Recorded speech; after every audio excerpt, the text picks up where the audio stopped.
Kamusta ka? Anong pangalan mo? 안녕하세요. 이름이 뭐예요? Saan dito ang papuntang Seoul? 서울로 가는 길은 어디입니까?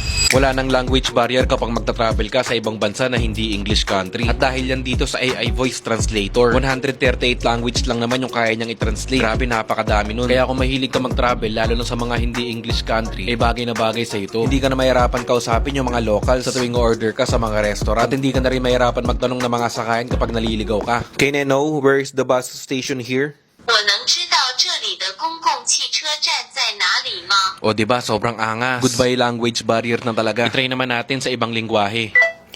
Hello, how are you? What is your name? 你好，你好吗？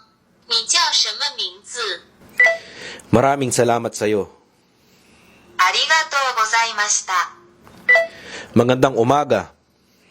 おはよう、おはよう。 Ganun siya kabilis mag-process ng translation. Bukod pa ron ay mayroon din pala tong camera para ma-translate mo yung street signs na hindi mo mabasa. O diba, wala ka ng kahirap-hirap sa pagta-travel niya. Budget na lang ang poproblemahin mo. Rechargeable na pala to via Type-C. Tapos may kasama na rin siyang Type-C na cord. Kaya kung naghahanap ka ng perfect companion sa pagta-travel mo, ay mag-check out ka na rin neto. Ilalagay ko na lang yung link neto dyan sa yellow basket. Thank you for watching and God bless po.